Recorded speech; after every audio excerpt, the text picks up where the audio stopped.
Hi Aries, welcome to March. Okay, so where are you at right now? What's going on? They're saying um, you might not be shifting your perspective as much as you need to, but if you do that, if you change the way that you think about things, there's a lot of love and joy happening. Some of you will be falling in love this month. Some of you will just be feeling a lot of love for what it is that you do. But there's definitely this overabundance of love energy in the month of March. Yay! They're saying some of this has is sort of a gift from moving on from things in the past. Some of this is actually going to be an overabundance of love or joy for something from the past. And so that's not actually something that's out of the ordinary. When we're coming into a Mercury retrograde, you might be like hyper focused on someone or something from the past, and then like, oh my gosh, I really did love that. And now I'm going to go out of my way to really show that love.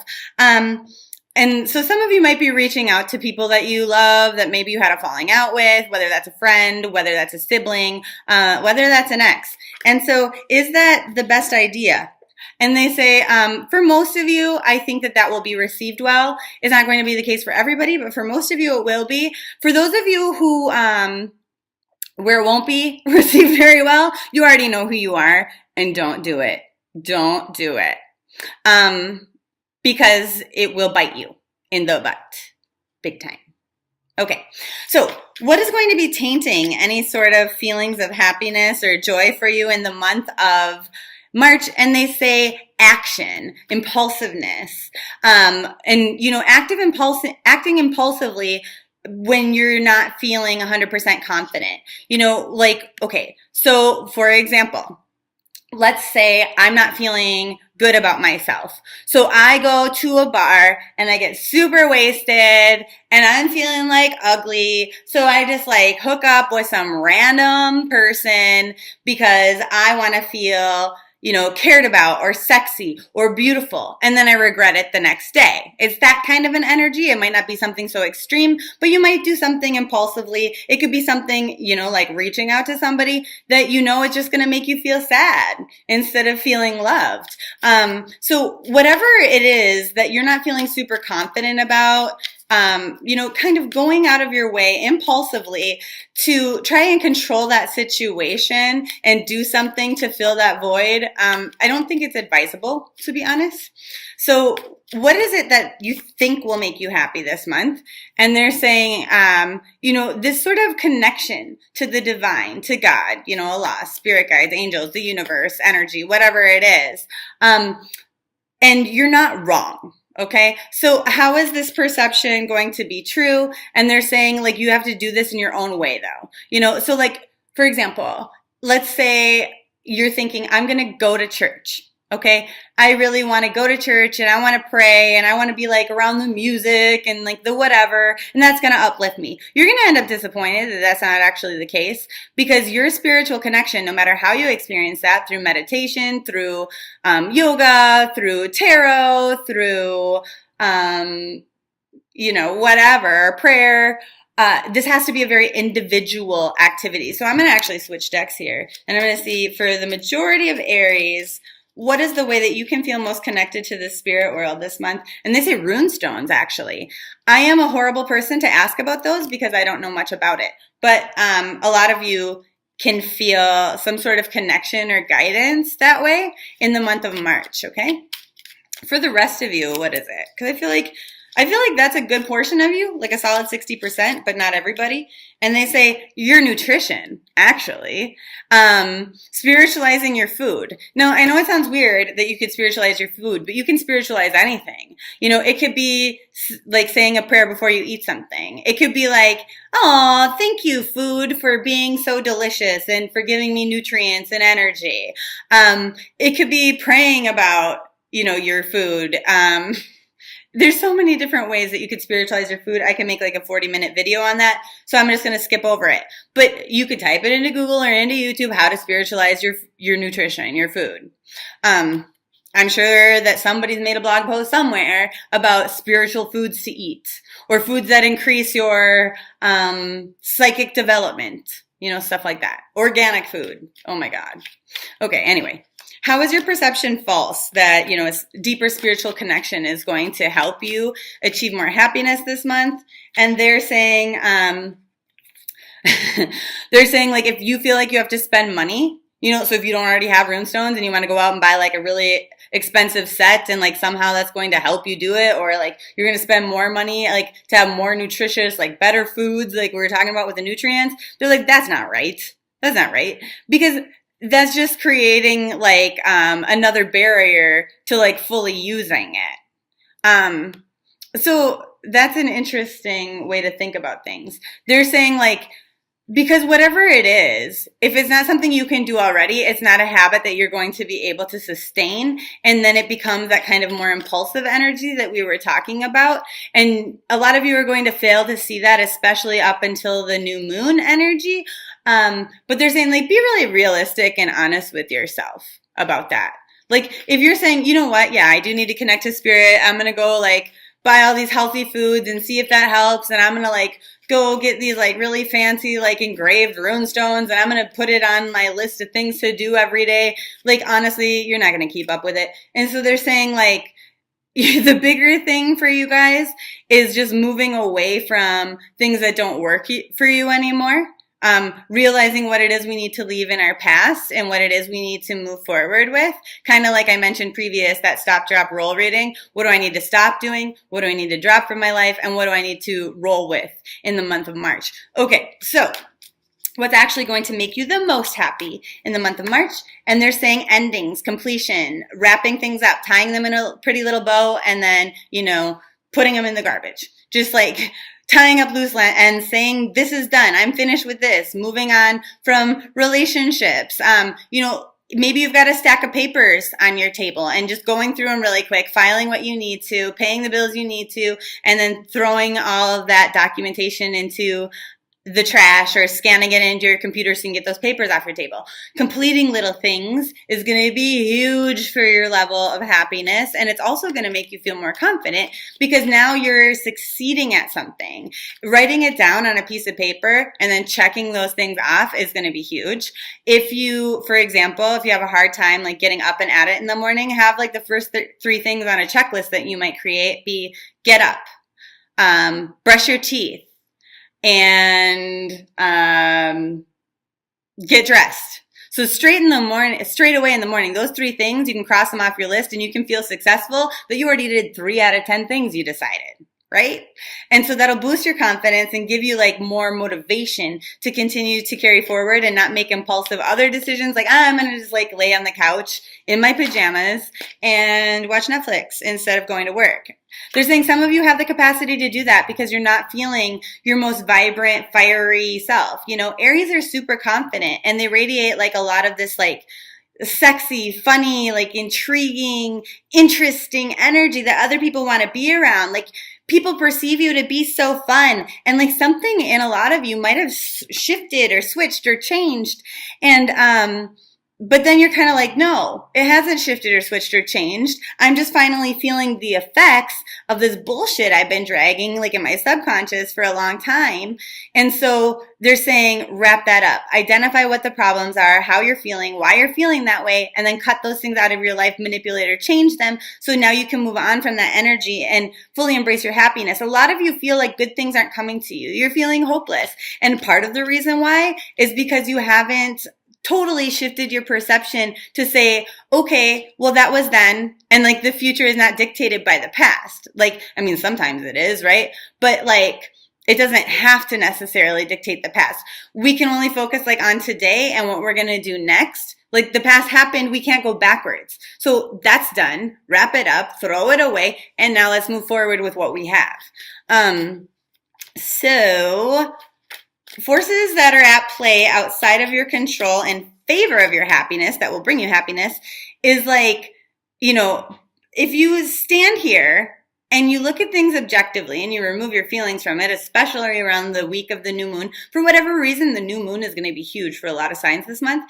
If you stand there and you look like, far past where you typically do, which might be like just your friendships or your job. You kind of like cast a bigger net and you're looking out there at like potential opportunities or like, what exists beyond the usual for you, that can bring you a lot of joy and happiness. It can bring you a lot of emotional fulfillment. You might be so focused on one specific thing in your life, and then when you kind of like broaden your horizons a little bit by doing so, you could experience a lot of joy and happiness, and new opportunities can come into your life, new people. But this is and you kind of get some of your confidence back. And I feel like a lot of this is done by, not necessarily judging other people, but looking at other people and saying, okay, so I have this, I'm feeling like garbage right now because of some recent failure, but now I'm going to like kind of expand my awareness, and I'm going to look at my friend Joe. And Joe, used to be on drugs, and he used to be like, all these horrible things. And now he's a billionaire, and he's super happy, and he's married to the right person, and like blah, blah, blah.